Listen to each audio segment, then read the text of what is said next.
All right, so I'm gonna go through the cow heart, and the first thing that you need to do is orient yourself. What's front, what's anterior, what's posterior, what's superior, what's inferior, all of that. Now, when I say anterior, posterior, superior, inferior, I'm relating this to a human heart. Cow hearts, it is a four-legged animal, so if you were to study specifically cow anatomy, these terms would not be the same. Does that make sense? So I'm relating it to how it would be in the human heart, even though this is a cow heart. Does that make sense? Okay, so when you're looking at the heart, does everyone see like this big vessel that comes off and it's at a diagonal? If I turn this over, you don't see that, do you? All right, so this is posterior, this is anterior, where you see this big vessel coming off at a diagonal. This is the pulmonary trunk, okay? All right. Do you see that this area, you have all these vessels coming off of the top, and then this area is this apex. It comes to a point. So this is superior, this is inferior. Okay, so where all the vessels are coming off, this is the top of the heart, the apex. Okay, this is called the base of the heart, and this is called the apex of the heart because it comes to a point. Okay? All right. Now, where it comes to a point, think V. The ventricles are located towards the bottom, and the atria are located towards the base.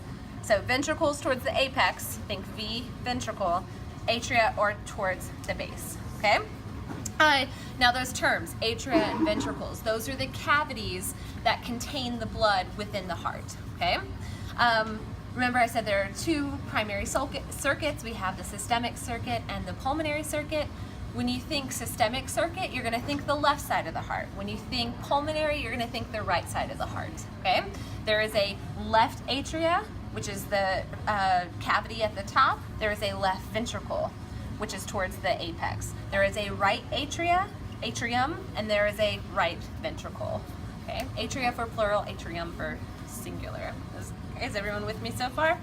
All right, does everyone see this more prominent groove right here? Yes, on the anterior side of the heart. This prominent groove is called the interventricular sulcus. Okay, interventricular sulcus. Interventricular between the ventricles, and sulcus means groove, right? Okay, so this gives you an idea just by looking at the outside of the heart where these ventricles are located, right? So interventricular sulcus, this is going to be an area where one ventricle is found. This is going to be an area where another ventricle is found. Look at the size difference, right? Just from the outside. You don't even have to open it, and once you open it, you see a real big size discrepancy, but you even can tell that from looking at the outside of the heart, okay? All right, keep that in mind. I'll mention that again in just a second. So let's talk about some of the tissues of the heart. If you just touch the heart itself, what you're touching is the epicardium, which is the connective tissue that is directly adhered to the heart itself, right? It's really hard to tease apart. Okay? If you get like a really nice brand new scalpel and kind of nick it, you'll see, some of this thin connective tissue kind of lift up. That's the epicardium. So it's the connective tissue directly adhered to the outside of the heart itself. When you open the heart, does everyone see, okay, all of this, it looks like muscle. All of this muscle that's surrounding the cavities, yeah? This is called myocardium, right? Myo for muscle, cardium, heart. This is all of the heart muscle that is actually responsible for what? Contracting and pumping the blood through the heart. Okay, that's myocardium. Does everyone see that the tissue that's lining those cavities is super, super smooth? Yeah? This super smooth tissue is called endocardium. Endocardium most inside, lining the inside. Okay? Why would we want this endocardium to be super, super smooth? What fills these cavities? The blood. And the blood has to be pumped through the heart, through those cavities, right? We don't want anything to possibly inhibit the blood from flowing, right? So we want that tissue lining those cavities to be super, super smooth. This endocardium is also continuous with the endothelium. The endothelium is that innermost tissue that lines the blood vessels itself, which would make sense that the endothelium and the endocardium would both want to be super, super smooth, okay? The endothelium of the blood vessels, that's the innermost lining that the blood is actually going to come into contact as it flows through those vessels, right? So you don't want anything to potentially cause friction and inhibit blood flow. Okay, so super smooth endocardium, which is continuous with the endothelium of your blood vessels. Is everyone with that? Okay, all right. So I always think that it's easier to do like just one big circle. Now, as I talk, I'll discuss like the systemic circuit and the pulmonary circuits separately, but know that they're happening at the same time, okay? So I know I said systemic circuit, think left side of the heart. Pulmonary circuit, think right side of the heart. And I'm gonna talk about them separately, but they're happening at the same time. The same time that the left atrium is contracting, the right atrium is contracting as well. Okay, we call that an atrial syncytium. They're synchronized, right? The same time the left ventricle is contracting, the right ventricle is contracting. That's the ventricular syncytium. They're synchronized. Does that make sense? Okay, so these circuits are happening at the same time. All right, cool. Okay, so I always like starting at the lungs. All right, what happens at the lungs? Do you know? Gas exchange. Gas exchange, fantastic. Gas exchange. What gases are we dealing with? Carbon and oxygen. Carbon dioxide and oxygen, fantastic. Which directions are these gases diffusing? Where's oxygen gonna go? Into the blood. Into the blood, right? So we have oxygen, which is gonna diffuse from the lungs, from those air pockets in the lungs, into the capillary blood, right? Where's CO2 gonna go? From the blood into the lungs to be exhaled. Does that make sense? So we have oxygen diffusing into the blood, CO2 diffusing out of the blood so that it can be exhaled. Now our blood is what? Oxygenated. High in oxygen, right? Increase oxygen, decrease CO2. What do we want to do with that oxygenated blood? We want to get it where? Everywhere else in the body so that oxygen can be delivered to those tissues that are undergoing what? Cellular respiration, right? Cells are constantly undergoing cellular respiration and you need oxygen for that, okay? All right, so we have this oxygenated blood, we need to get it to the tissues. How do we do that? We have to have some sort of force behind that blood, right? To be able to make it all the way to your tippy toes and your tips of your fingers and tips of your toes, right? All the way, very far distances. So we have to get that blood back to the heart so that the heart can contract and provide the force necessary to get the blood where it needs to go, right? Does that make sense? All right. So, let me tell you how to distinguish left versus right side of the heart.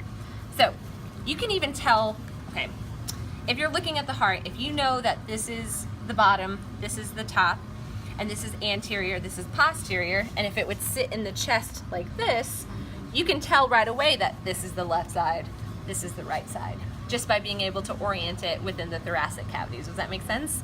Also, looking at that interventricular sulcus, you can tell that there's a size discrepancy between the left ventricle and the size of the right ventricle. Then when you open up the heart, it's really apparent. Does that make sense? Does everyone see that this ventricle is much, much larger than this ventricle? Everyone see that? And look at the thickness of the myocardium that surrounds this ventricle. This is the left side of the heart. This is the right side of the heart. Why would we need thicker myocardium surrounding the left side of the heart? Well, it has to pump blood all the way around the body. It has to provide a really, really great force so that the blood can make it all over the body, right?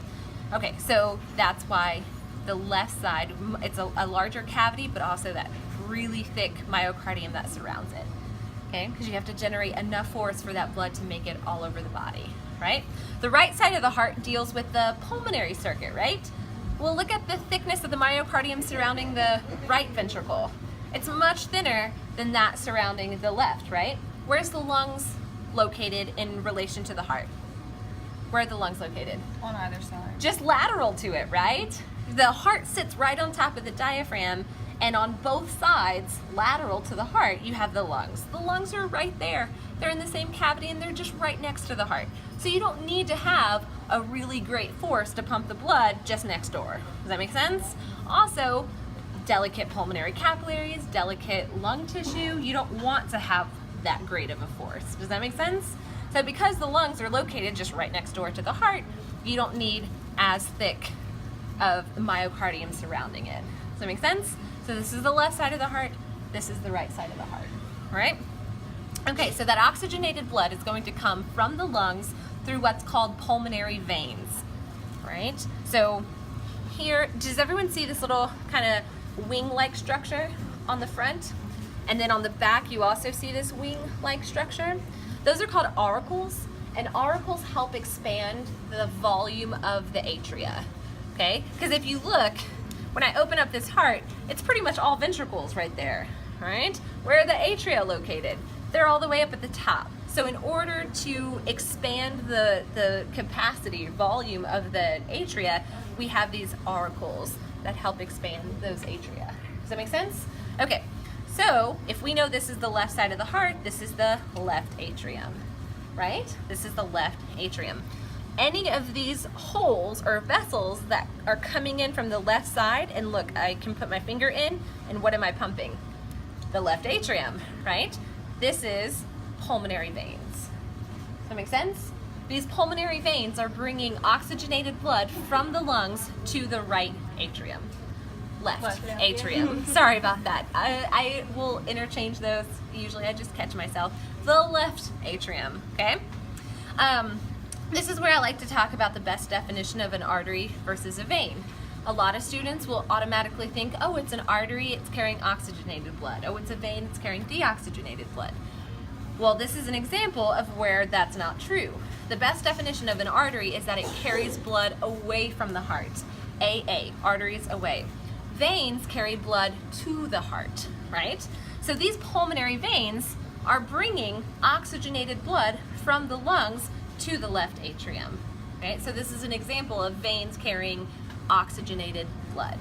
Does that make sense? Okay, so this oxygenated blood enters into the left atrium, and then what happens is that the atria are going to contract, and they're going to push the blood down through what's called atrioventricular valves.